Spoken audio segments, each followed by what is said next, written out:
let's begin with the Pennsylvania state budget. Right. I think most people know it was late, over 101 days.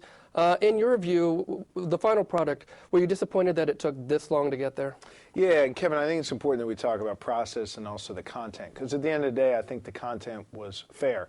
But let me make it very, very clear to you, to my constituents at home, there's absolutely no excuse for it being this late, and I apologize. It was one of those situations, I think, where a lot of people failed, but ultimately, at the end of the day, we should be judged on process and how we respond to the broken process and reform it. I've got some ideas on how to reform it, but also on the substance of what's in that budget, and we can talk more about that. But again, let me be clear, no excuse for the delay. We got to do better next time. We've got to do better in the future. Well, what are some of the things in this budget that you liked? Well, let me back up if I can. Our budget is $28 billion, which I know sounds like an extraordinary amount of money, and it is. But we had a $3.5 billion shortfall as a result of the recession, really through no fault of our own. The national economic downturn led to less tax revenues to our state.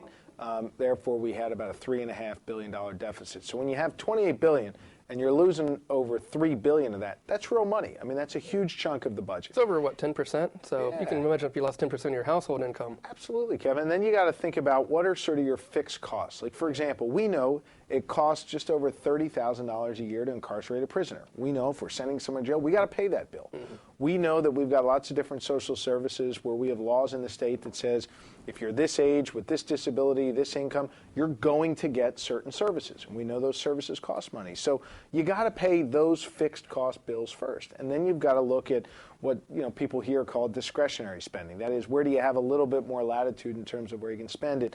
My feeling was we needed to cut. We needed to cut the fat out of the budget in order to make up for that $3.5 billion shortfall. But we couldn't cut to the bone. We could cut a program insofar as it got rid of some of the waste within the program, but not so far that it started to hurt real Pennsylvanians who were depending upon us to work for them. And so I looked at every line item in the budget as a member of the Appropriations Committee with an eye toward that. How do we cut the fat, but how do we not cut the bone? And in the process, we had a very, very vigorous debate on raising taxes, which I'm sure we can get into, on what programs to cut, what to preserve. And we also wanted to make investments. We wanted to make real investments in education, and we did do that. So on the balance, and I know we'll get into more specifics, we did okay on the substance. The process, obviously, was just completely flawed. Well, you mentioned education, and the governor said early on that that was one of his top priorities. Right. In the end, it got a $300 million increase. Were you happy with that? I was. Again, a $300 million increase for public education. And I don't believe there's any other state in the union facing the situation that we faced here in Pennsylvania and all other states face with the shortfall in their budgets that was actually able to increase funding for public education. We set ourselves out on a course last year of having 6 straight years of increasing funding for public education to get us up to a level that is adequate for our students. In my 2 school districts in Abington and Upper Dublin, only 12 cents on the dollar comes from the state government. The average statewide should be up around 50 cents on the dollar. So we've got a ways to go, and we've got to keep pumping money into public education. And for those of you at home who don't have kids in the school district, who are kind of scratching your head saying, well, why do I really care about the school district? A, obviously your property value is tied to good, strong school districts like we have in Abington, Upper Dublin. But B, if we don't provide the money from the state, somebody's got to pay for it. The people that pay for it are our local taxpayers on the backs of school taxes. And I know you don't want to see your school taxes go up. So it's important to keep property taxes low, to make the important investment in education we need for not just this generation, but future generations of workers in Pennsylvania. And we've got to do that. And I'm proud we were able to have a $300 million increase. And what it meant for our 2 school districts in Abington and Upper Dublin was a 2% increase for each district in terms of the amount of money they get from the state. And again, 2% is modest, but in a budget that had a $3.5 billion shortfall, where everything was getting cut, a 2% increase is very, very good. Yeah, many state agencies saw a decrease from last year, so yeah, absolutely get an increase as a sign of that's a priority.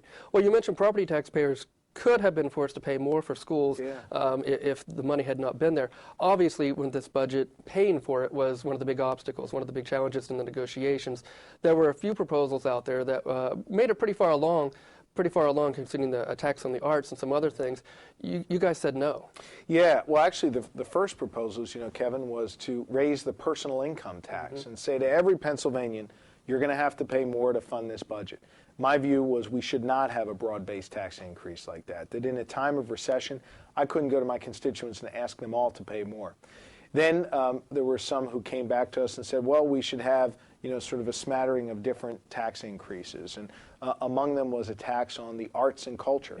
Yeah. And I was, strongly against that, spoke out against that, and ultimately we killed that tax and made sure that it didn't pass in the House.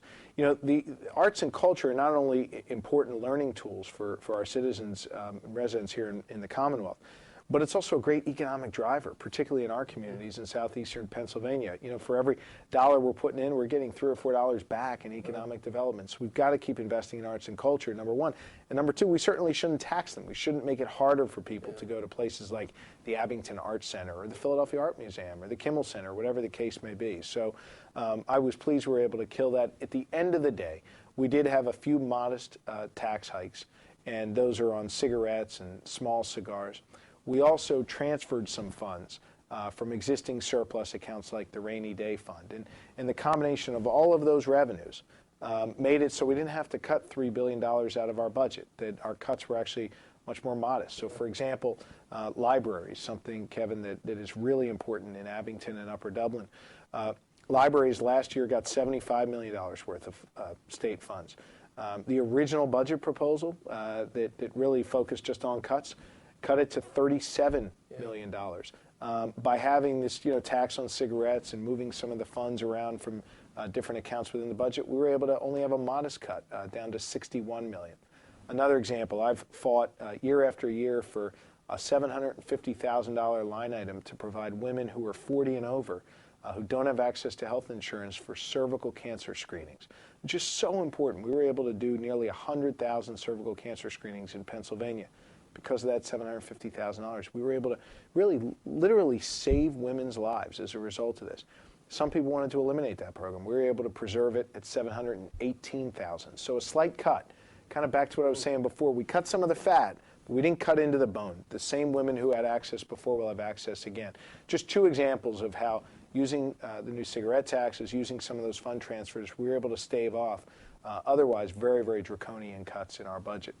Yeah, many programs, if they had been cut 50% or so, effectively many libraries would have had to shut down. Yeah. You can't continue to operate that way. But obviously you are a big supporter of reform of government. And earlier you mentioned that you would like to see some budget reforms. Yeah. What are some of the proposals? We know the governor will give his budget address in 2 or 3 months now. Yeah. So we're about to begin the next phase of this. What are some things you're looking forward to try to fix the system? Well, that's the problem.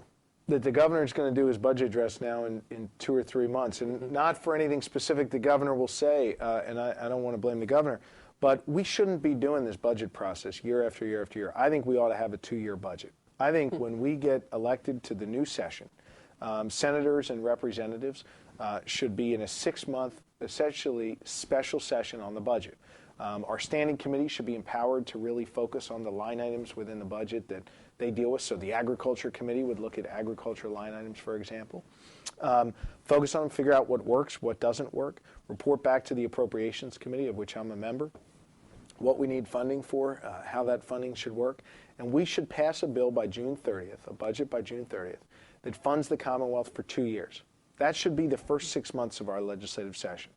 After that, we leave ourselves with a year and a half to devote to other important issues, healthcare, energy, education, whatever the case may be. I think that's an important way to focus us, and that's an important reform, I think, to this process that really is an outgrowth of what just happened. And by the way, the Commonwealth used to have a 2-year budget cycle. Did they? I didn't know that. Yeah, that was changed about 45 years ago to go to this annual budget process. And Kevin, as you know, because you're a veteran of this building, we end up just dedicating virtually all of our time to the budget, and there's so many other issues that go unaddressed.